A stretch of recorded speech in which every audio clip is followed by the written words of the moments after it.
Welcome to my guide to making a slide presentation. I am Marco Tan, an emergency physician and graduate of the class of 2006.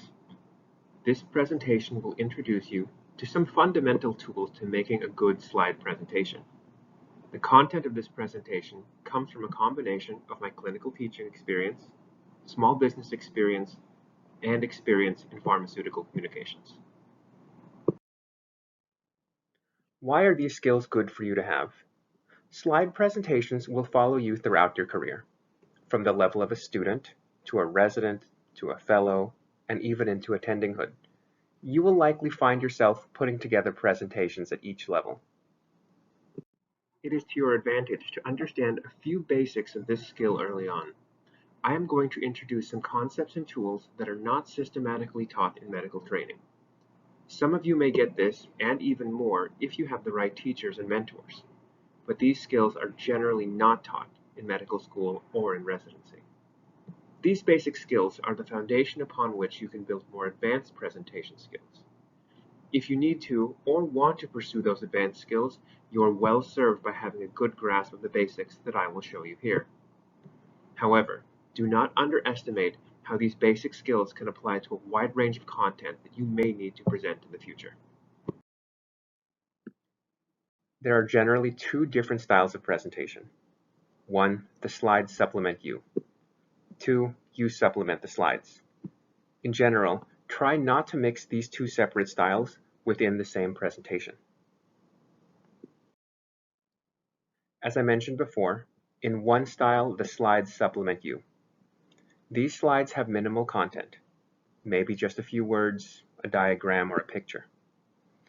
These slides exist essentially as notes to yourself and remind you about what topic to talk about next. Generally, these slides are not useful without the presenter. An audience member with a copy of the slides will likely not be able to follow the important aspects of the presentation from the slides alone. A good example of this style are the slides that often accompany a TED Talk style presentation. Here's an example of this style. This is basically a prompt for the speaker to talk about various aspects of a complicated UTI. Without the speaker, the audience really has no clue as to the specifics that were covered. So, for the other style of presentation, you supplement the slides. The audience should be able to get the gist of the presentation without you. You, as the speaker, add embellishment, color commentary, and additional emphasis. With this style, the audience could get copies of the slide and follow the important details without having to listen to you give the presentation. Our focus is going to be on this style, you supplementing the slides. In my experience, this is the most common style of presentation. It is easier for most presenters, and the fundamental concepts I will introduce to you will apply more to this style of presentation than to the other style. One key concept to keep in mind when using this style is that in many ways it is like reading off a script that has some room for embellishment. The fundamental tools we will discuss focus on making the slides digestible. I will show you each of these tools applied to an example in the following slides.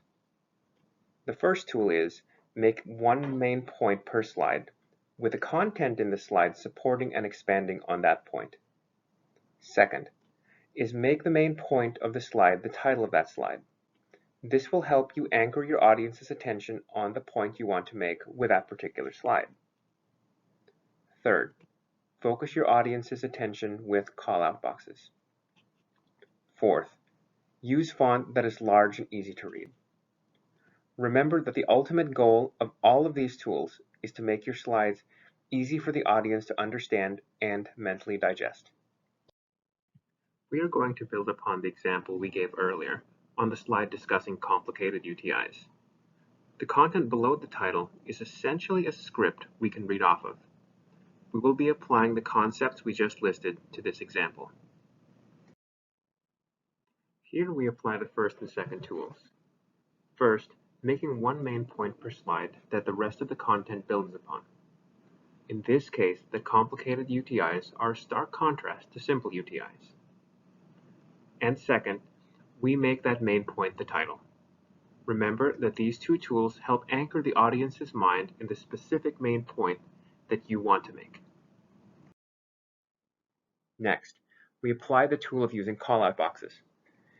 Here we use a callout box to bring emphasis to the fact that complicated UTIs have a high risk of treatment failure. A callout box is simply a form of highlighting, not just with colors and shapes, but with placement. Note that the callout box is physically separated and distanced from the rest of the content. You could also put the callout box to either side. The exact location is determined by your personal preference and aesthetic. The next tool is using large and easy to read font. Here I've increased the font size so that it is easier to read.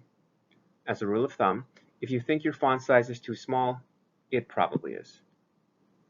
One potential consequence of using larger font is that it can keep the points you are trying to make fewer due to space constraints. Typically, this helps the slide be more focused, less crowded, and thus easier to understand.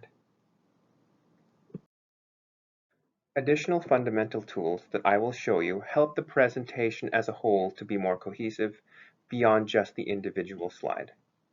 These are 1. Make your main points flow like a story. 2. Use titles to help establish the story flow. 3. Make a summary. A summary is typically at the end, but at times can be in the beginning of your presentation instead.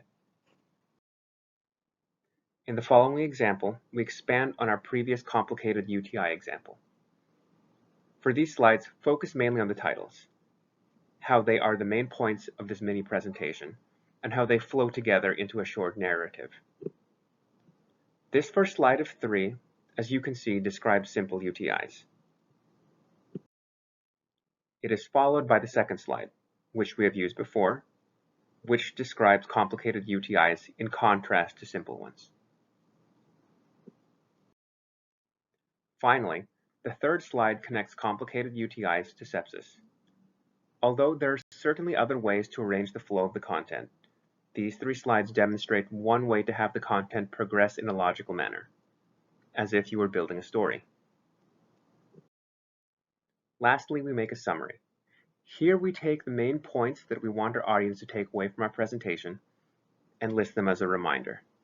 Generally, these should not have too much content. These slides should not be too busy. They should stick to the main key takeaway points. With that said, here is a summary of the basic tools I presented in this presentation. Keep to one main point per slide. Make that main point the title of the slide. Focus attention by using callout boxes. Use large, easy-to-read font. Make the main points flow logically like a story. And make a summary and put it at the end or at the beginning of the presentation. As one final point, remember that the main goal for any tool you use in a presentation is to present the information in a way that is easy for your audience to grasp quickly.